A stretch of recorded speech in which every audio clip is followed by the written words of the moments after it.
একজন সাহাবী নবীরে কতটা ভালোবাসকে নবীজি ডাকতে গেছে, আয় আয় আমার জিয়ারতে কেন আসো না বেলাল? কতদিন হলো আমার জিয়ারতে আসো না? বেলাল আয় আয় আয়, আমি নবীর জিয়ারতে আয় রে বেলাল, কতদিন হলো আমার জিয়ারতে তুই আসিস না?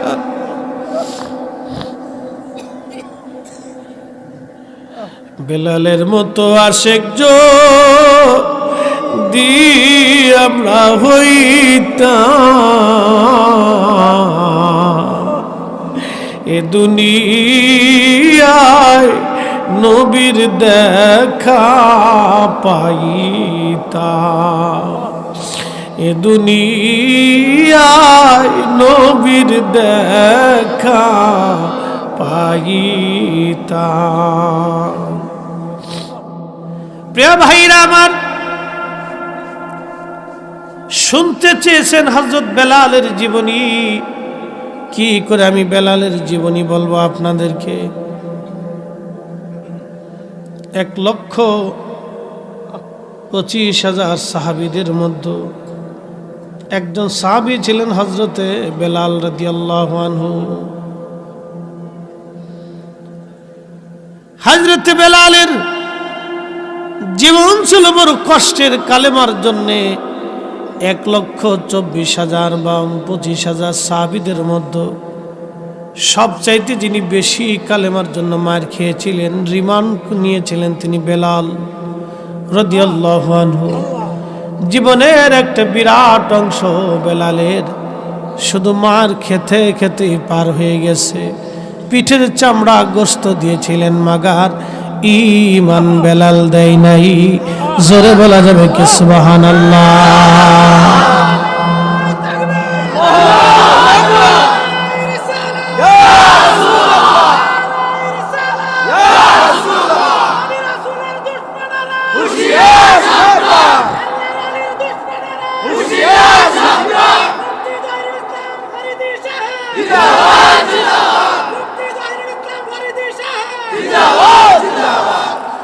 আমি জানি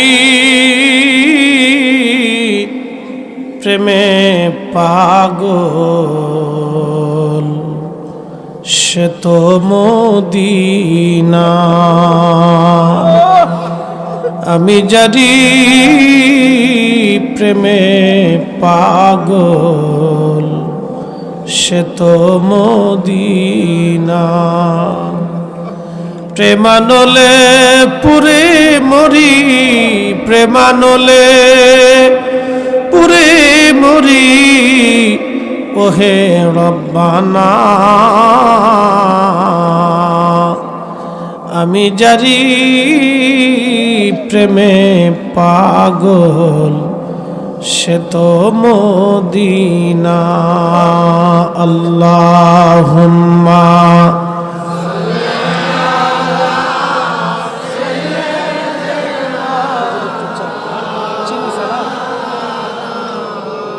মুহাম্মাদ ওয়ালা আলি।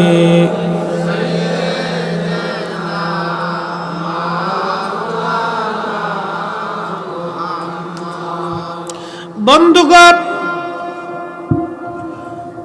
নবীজি কালেমার দাওয়াত দিলেন। পরিবেশটা এত সহজ ছিল না, পরিবেশটা বড় কঠিন ছিল।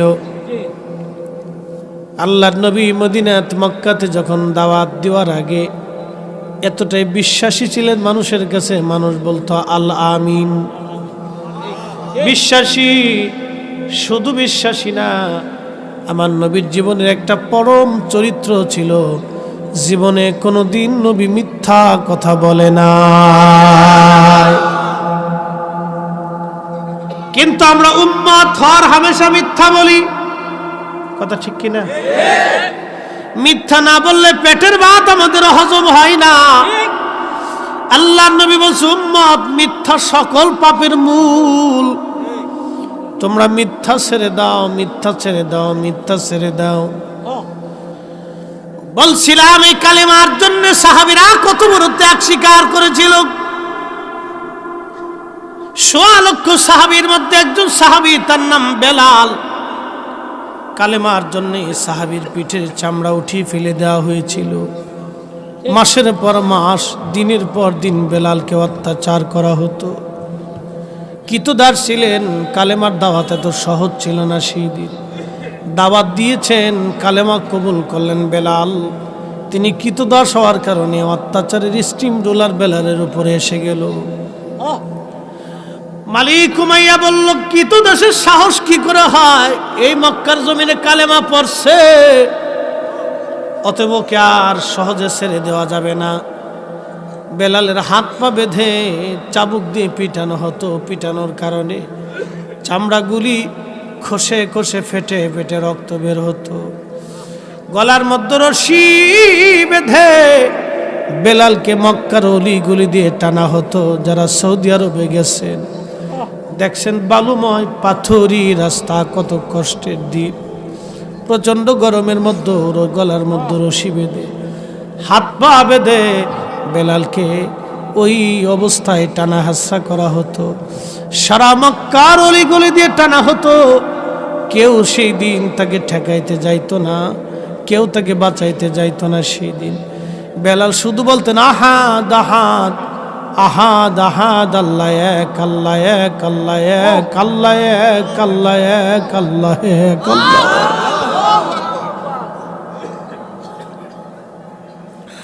মার খেয়েছে, কিন্তু জবাল থেকে আল্লাহর একত্ববাদের স্বীকৃতি ওরা নিতে পারে নাই।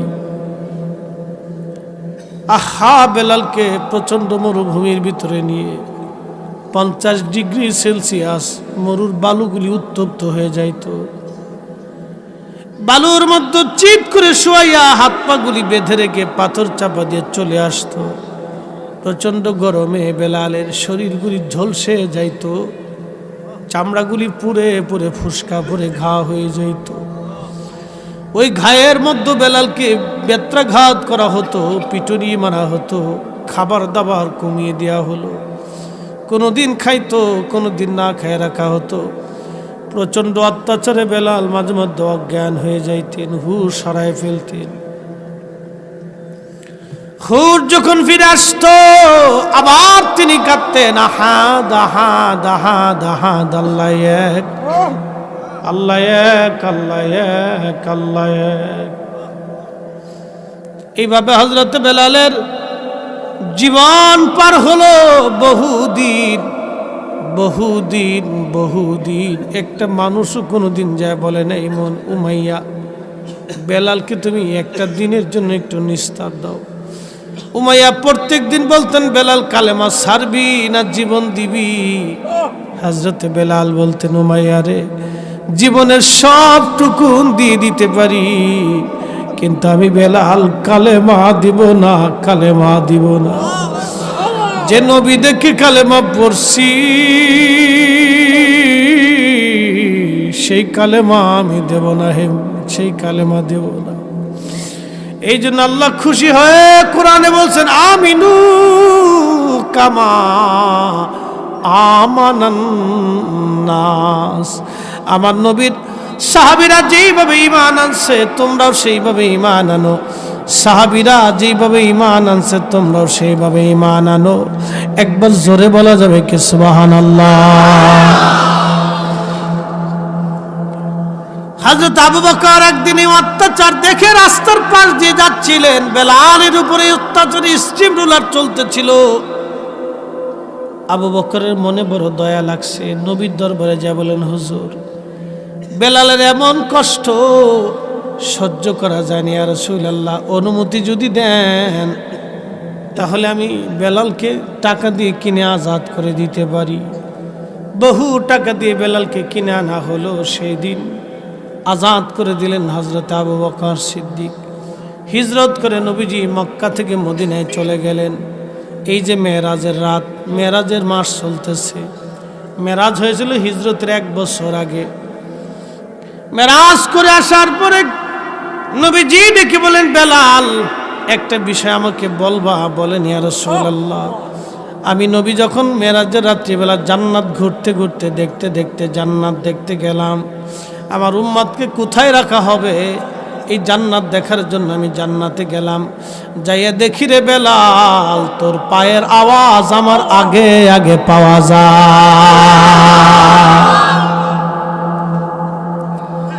ও বেলাল, জান্নাতের মধ্যে তোর পায়ের আওয়াজ আগে, বলবি কি আমল করিস?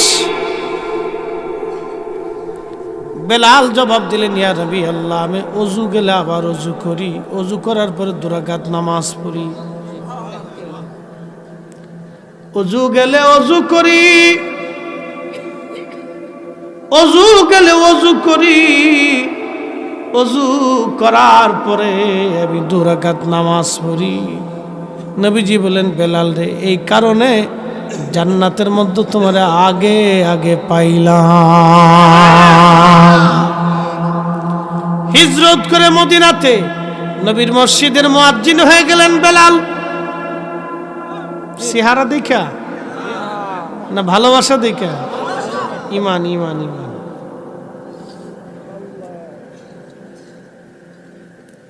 নবীর মসজিদের ইমাম মুয়াজ্জিন কি 4টিখানি কথা, যে মসজিদের নামাজ রানিং খতিব রাসূল করিম। হাই হাই, ইমাম নবীজি, সাহাবীরা মুসল্লি, কত বড় দামি ইমামের মুয়াজ্জিন হযরতে বেলাল। আরে শিক্ষার কারণে না, চেহারার কারণে না, বংশের কারণে না, মোহাব্বতের কারণে। এই জন্য ইসলামের মধ্যে কোনো বৈষম্য নাই, ধনী দরিদ্রের কোনো তফাৎ নাই। আল্লাহর ঘর মসজিদ সবার জন্য সমান। এখানে মুতল্লি, সভাপতি, ইমাম, মুসল্লি, খতিব সবাই আল্লাহর গোলাম, সবাই মসজিদের খাদেম। কথা বলেন ঠিক কিনা?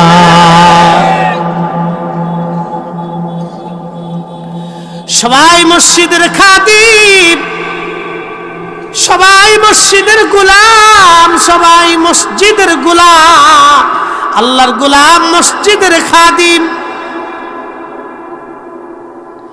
বন্ধু খুব মনোযোগ, আল্লাহর নবী আজান দিচ্ছে বেলাল, আজানের মধ্যে ভুল হয়, আশহাদুর জায়গা আশহাদু উচ্চারণে ভুল। সাহাবীরা এসে বলেন, ইয়া নবী আল্লাহ, নতুন মুয়াজ্জিন লাগবে। বেলালের আজানে ভুল হলে কাফেররা সমালোচনা করে। নবীজি বললেন, সাহাবীরা রে, বেলালকে কি করে বাদ দিব বলো? বেলাল আজান দিলে আজানের আওয়াজ আরশে মুআল্লা পর্যন্ত পৌঁছায় যায়। আচ্ছা আপনারা বলেন তো, বেলাল কি রাসূলের ইজ্জতের পক্ষে ছিল না বিপক্ষে ছিল? মোহাব্বতের পক্ষে না বিপক্ষে? পক্ষে ছিল। শুধু পক্ষেই না, আহা, দেহ দিয়া, মন দিয়া, বাস্তবে প্রমাণ করে দিয়ে গেছি, ইয়া রাসূলুল্লাহ, আপনাকে ভালোবাসি, ভালোবাসি। হে রাসূল, তোমায় ভালোবাসি,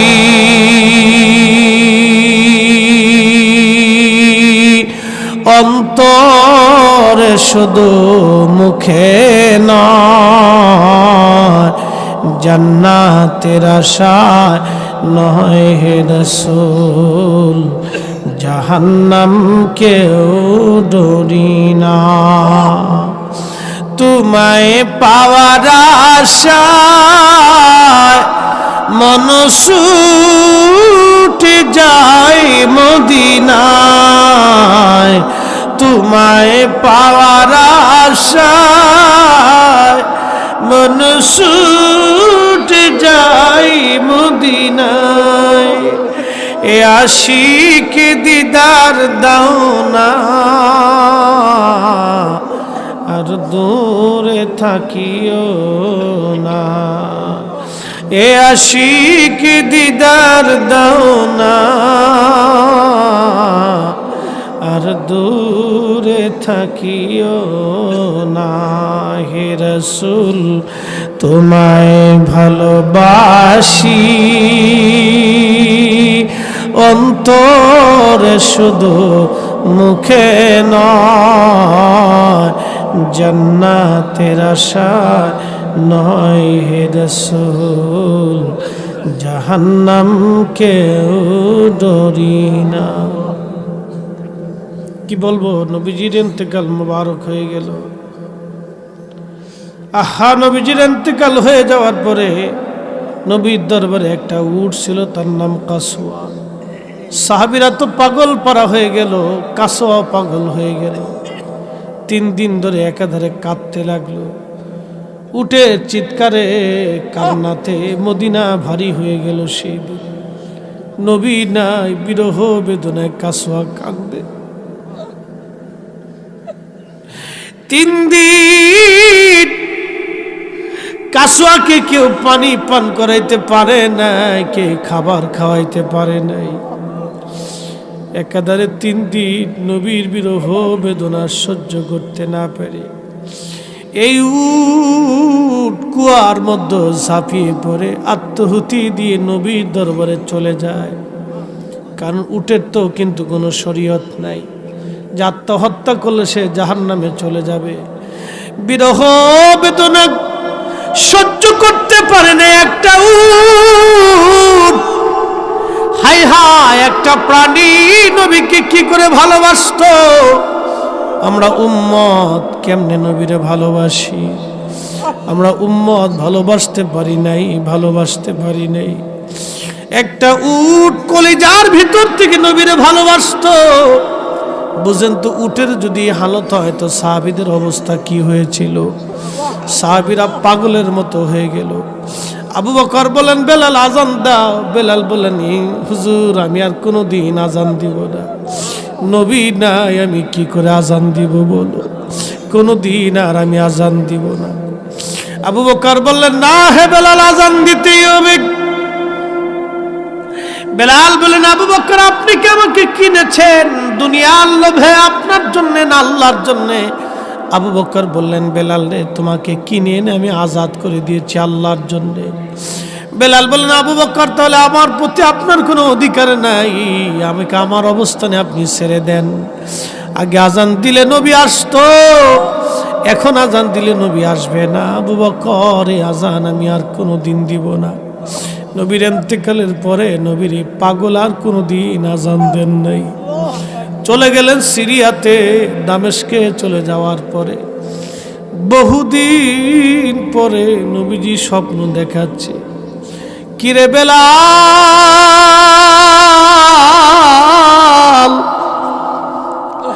আমার সাথে কেমন জুলুম তুমি শুরু করছো বেলাল। কতদিন তুমি আমার জিয়ারতে আসো না রে বেলাল। আয় আয়, আমি নবীর জিয়ারতে আয়। বেলাল, কতদিন হলো তুমি আসো না বেলাল।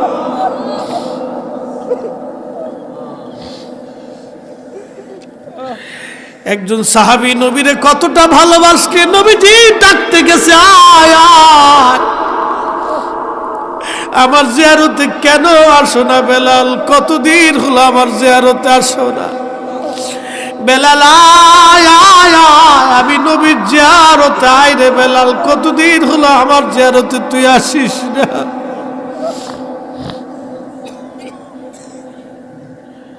বেলালের মতো আশেক যদি আমরা হইতাম,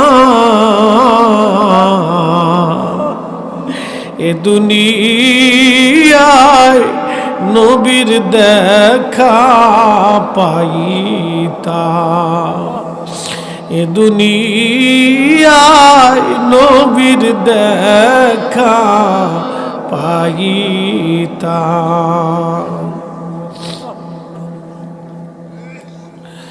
আল্লাহ নবীজি যখন স্বপ্ন দেখেছে, বেলাল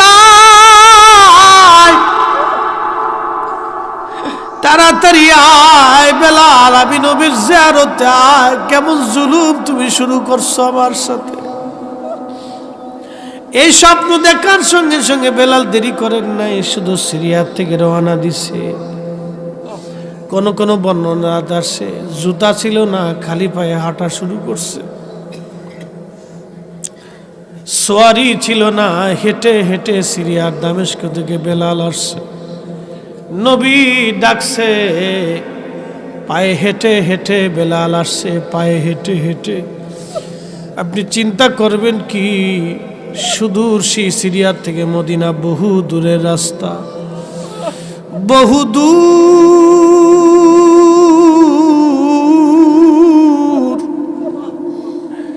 পায়ে হেঁটে হেঁটে নবীর পাগল মদিনাতে আসছে। রওজা শরীফের জালি মুবারকের মধ্যে মাথা ঠেকায় বেলাল কাঁদতেছে, কেঁদে কেঁদে হয়রান। হুজুর আসতে বলেছিলেন, এই গোলাম হাজির হয়ে গেছে। নবী গো আসতে বলেছিলেন, আমি আসছি, আমি আপনার জিয়ারতে আসছি। নবী গো আসছি। আহা, কলিজার ভিতরে কি দরদ ছিল নবীর প্রতি। সাহাবী সিরিয়ার দামেস্ক থেকে পায়ে হেঁটে হেঁটে চলে আসছে। নতুন মুয়াজ্জিন এসে দেখলো নবীর মুয়াজ্জিন বেলাল মসজিদে নববীর মধ্যে রওজা মুবারকে বসে বসে কান্দে।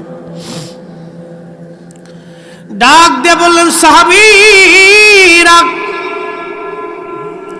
শুনছো, নবীর মুয়াজ্জিন আসছে বেলাল। সারা মদিনার ঘর থেকে সাহাবীরা ডাক শুনে বের হয়ে আসছে, নবীর মুয়াজ্জিন বেলাল আসছে। প্রিয় নবীর ইন্তেকালের পরে কোনোদিন আর আজান দেয় নাই। আজানের পিপাসা ছিল সাহাবীদের কলিজায়। এসে বলতেছে, বেলাল রে, কতদিন হলো আমরা আজান শুনি না তোমার। যে আজান নবীরে শোনাইতা, বেলাল যা ওই আজান আমরা রেও শোনাও। সাহাবীরা বারবার অনুরোধ করে, বেলাল আজান শোনাও। বেলাল বলে, না, যে আজান দিলে নবী আসতো রে, ওই আজান আমি আর দেব না এখন। যে আজান দিলে নবী আসতো, এখন আজান দিলে নবী আসবে না। না না না, এই সে আজান আমি আর দেব না গো। সাহাবীরা বললেন, আমরার কথা বেলাল আজান দিবে না। যাইয়া দেখো, হাসান আর হুসাইন ঘরের মধ্যে আসেনি। ইমাম হাসান আর হুসেনকে ডেকে নিয়ে আসা হলো। ইমাম হাসান হুসেনকে দেখতে নবীজির মতো দেখা যাইতো, নানার চেহারা তারা পাইছিলেন। আহা, নানার চেহারা তারা পাইছিলেন। রওজা শরীফ থেকে উঠে কলিজার তৃষ্ণা নিবারণের জন্যে হযরতে বেলাল রাদিয়াল্লাহু আনহু ইমাম হাসানের বুকের মধ্যে মাথা ঠেকায় কাঁদতেছে। আবার ইমাম হুসাইন রাদিয়াল্লাহু আনহুমার বুকের মধ্যে মাথা ঠেকায় কান্দে। হযরত বেলাল কাঁদতেছে। সাহাবীরা এই দৃশ্য দেখে কাঁদতেছিল। তখন হযরত ইমাম হাসান ডাক দিয়ে বলেন, নানার মুয়াজ্জিন, যেই লাহান দিয়ে নানার আজান শুনাইতা, মিনারায় যাও, ওই লাহান দিয়া আজকে আজান শোনাইবা। আমরা যে তার আদরের উম্মত, উম্মতের করলাম কি? আমরা যে তার আদরের উম্মত, কয়দিন কেন্দেছি। রসুল আমার আল্লাহর হাবিব, আখেরি নবী,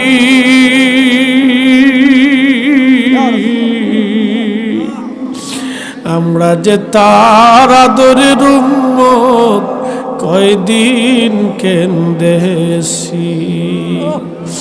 আমরা যে তার আদরের উম্মত, উম্মতের করলাম কি?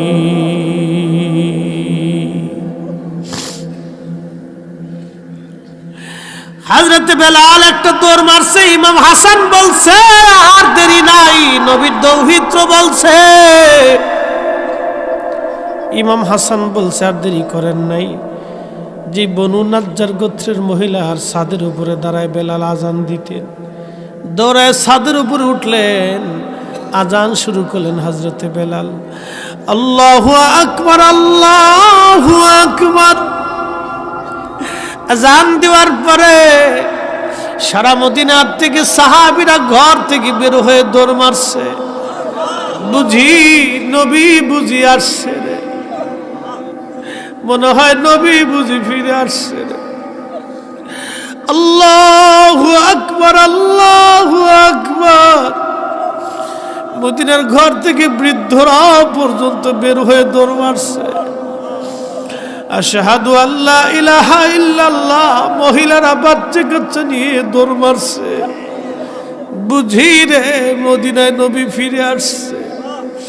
আর লাহানের ফুয়ুজুদ, বেলালের লাহানের ফুয়ুজুদ, নবীর দেওয়া ফয়েজ এতই মধুর ছিল রে, এতই মধুর, এতই আকর্ষণ ছিল রে, মদিনার মানুষ আর স্থির থাকতে পারে নাই, পাগল পারা হয়ে গেছে।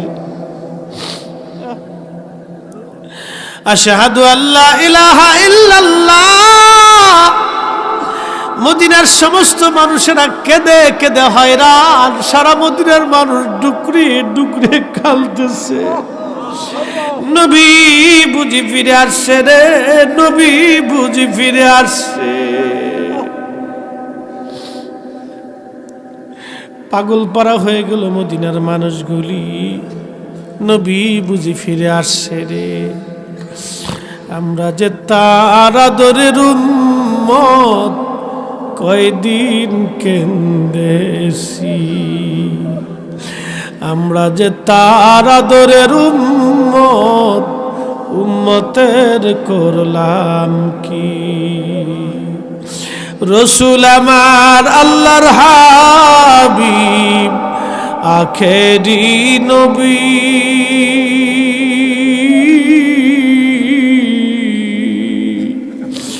আমরা যে তার আদরের উম্মত, উম্মতের করলাম কি। আহা, আমরা যে তার আদরের উম্মতের করলাম কি।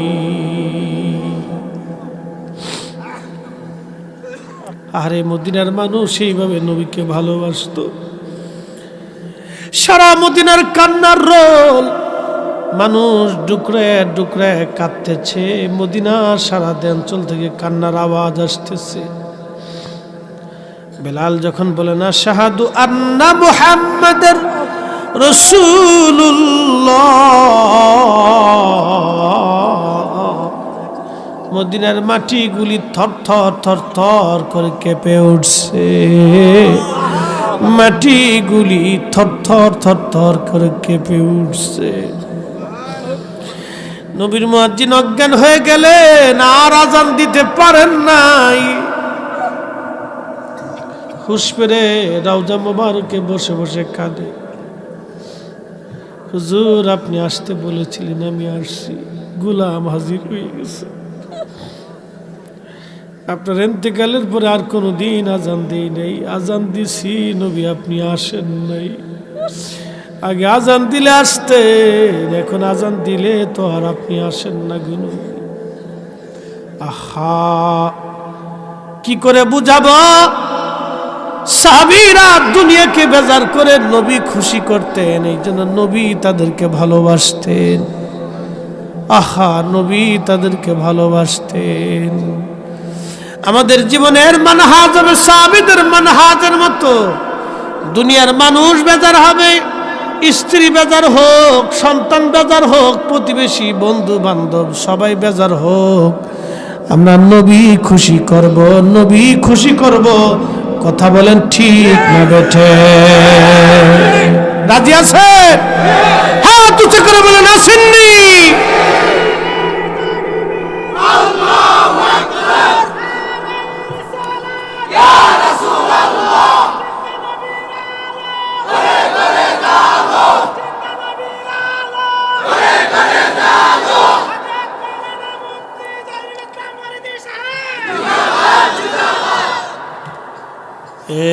সবজ গম্বদ বলে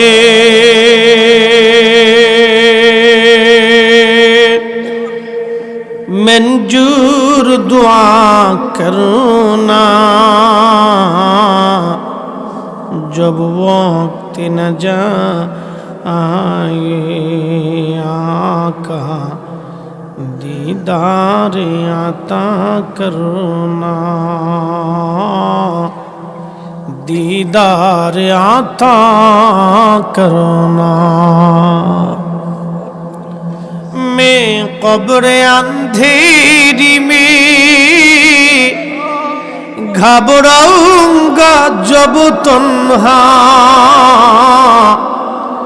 मैं कब्र अंधेरी में घबराऊंगा जब तन्हा इमदाद मेरी करने आ जाना रसूल अल्लाह इमदाद मेरी करने आ जाना रसूल अल्लाह रोशन मेरी तुर्बत को लिल्लाह जरा करना जब वक्त न आए आका दीदार आता करना दीदार आता करना दीदार आता करना আমাদের কাজই নবী খুশি করা নবী খুশি আল্লাহ খুশি কোরআন আল্লাহ বলেন কুল হুজুর আপনি বলে দেন ইন কুনতুম তুহিব্বুনাল্লাহ ফাত্তাবিউনি ইউহিব্বুকুমুল্লাহ ওয়া ইয়াগফিরু লাকুম যুনুবাকুম আল্লাহু গফুরুর রহিম আল্লাহ বলেন হুজুর উম্মতকে জানান উম্মত যদি আমি আল্লাহর সাথে ভালোবাসা করতে চাই আমি আল্লাহর সাথে যদি ভালোবাসা করতে চাই উম্মতকে বলেন উম্মত যাতে ইয়াগফির লাকুম যুনুবাকুম আল্লাহু গফুরুর রহিম আমি আল্লাহ তার জীবনের সমস্ত গুনাহগুলি মাফ করে দিয়া মাথার থেকে পা পর্যন্ত নিষ্পাপ বানাইয়া মাসুম বানাইয়া আমি আল্লাহ আমার ওলি বানাইয়া তার কবরের মধ্যে নিয়ে যাব এ যুবক ফিরে আসেন নবীর সুন্নাহের পথে নবীর আদর্শের দিকে ফিরে আসেন 40 বছরের জীবন না 63 বছরের পুরা জীবনটাকে আপনি ফলো করেন 63 বছরের পুরা জীবনে নবীজির কাজ ছিল মানুষ মানুষের জন্যে মানুষ মানুষের জন্যে জীবন জীবনের জন্যে মানুষ মানুষের জন্যে জীবন জীবনের জন্যে আপনার আশেপাশে হত দরিদ্র মিসকিন অভাবী যদি থাকে আপনার কাজ হলো তার ঘরে খাবার পৌঁছায় দেওয়া হিন্দু বৌদ্ধ খ্রিস্টান দেখবেন না সে যে ধর্মেরই হোক না কেন বাড়ির পাশে যদি দরিদ্র অভাবী মানুষ থাকে তার ঘরে খাবার পৌঁছায় দিবেন খাবার পৌঁছায় দিবেন বাড়িতে ভালো রান্না করলে এলাকার গরিব মানুষের ঘরে পৌঁছাবেন আল্লাহর নবী বলেন উম্মত তোমার ঘরের মধ্যে তুমি তরকারি ঝোল বাড়ায় দাও কারণ তুমি একা খাইও না তোমার প্রতিবেশীদেরকে তুমি খাওয়াও গরিবদেরকে খাওয়াও গ্রামের বহু চাচা দাদা নানা ফুফুর আছে খালুরা আছে দাদিরা আছে গরিবত্বের কারণে 6 মাস 1 বছরে ভালো কোনো খাবার খেতে পারে না আপনার ঘরে খাবার রান্না হলে বাটি ভরে টিফিন কিরি ভরে তাদের ঘরে পৌঁছান অথবা তাদেরকে ডেকে এনে ঘরের মধ্যে খাওয়ান আমার আল্লাহর আরশে মুআল্লা খুশি হয়ে যাবে আমার মালিক আল্লাহ খুশি হয়ে যাবে আপনার ঘরে কোনোদিন অভাব আসবে না আপনার বাচ্চাদের রিজিকের অভাব আসবে না এগুলি করেন এগুলি হলো আসল সুন্নত আল্লাহর নবী বলেন তোমার ডানে বামে সামনে পিছনে 40 ঘরের মধ্যে যদি একজন আল্লাহর বান্দা না খেয়ে ঘুমায় আর তুমি যদি রাত্রিবেলা খেয়ে উদর পূর্ণ করে ঘুমাও তাহাজ্জুদ যদি পড়ো তারপর তোমার নাম মুমিনের কাতারে লেখা হবে না আরে খোলাফায়ে রাশিদিনের অভ্যাস ছিল আল্লাহর নবীর মানহাজ ছিল প্রত্যেক রাত্রিবেলা নবীজি খোঁজ নিতেন কার বাড়ি খাবার আছে কার বাড়ি খাবার নাই আপনারও কাজ হলো আপনি খোঁজ নেবেন কার বাড়ি খাবার আছে কার বাড়ি খাবার নাই এগুলি খুঁজে খুঁজে তার বাড়িতে যে খাবার পৌঁছাবেন ঈদের কাপড় চোপড় পৌঁছাই দিবেন সামনে ঈদ আসবে রমজান আসবে দান সৎকা যদি আপনি করেন গোপনে গোপনে তার বাড়িতে যে পৌঁছাই দিবেন বাড়িতে ডেকে এনে মানুষ দেখানোর জন্য দান করবেন না। রাত্রিবেলা গোপনে গোপনে সন্ধ্যাবেলা তার বাড়ি পৌঁছায় দিয়ে আসবেন। এ দান হলো অরিজিনাল দান। এই দান করলে আল্লাহ খুশি হয়। মানুষ দেখানো দানের 4 পয়সাও দাম নাই। কথা বলেন ঠিক কিনা? নবীর অরিজিনাল আদর্শ যেন আমরা কবুল করি। বাপ, আমি অসুস্থ মানুষ, আমাদের দরবারে 3 দিন অনুষ্ঠান হয়েছে, প্রচুর মানুষের ঝামেলা। লাস্টের দিন বয়ান শেষ করার পরে মানুষ এইভাবে আমার ধরছে যে মনে হচ্ছিল আমার হাত সিঁড়ি নিয়ে যাবে একটু মুসাফা করার জন্য। তো বুঝলাম যে মানুষ ভালোবাসে। তো যাই হোক, এই তারপরে খাওয়া দাওয়া তো বুঝতেছিনি, অনিয়মের কারণে ঠিকমতো খাইতে পারিনি, এই অসুস্থতায় ধরে ফেলছে। তো যাই হোক, আমি আর লম্বা সময় দেব না, আপনারা যেটা চাইছিলেন এটা পাইছেন, তা আমার জন্য দোয়া করবেন।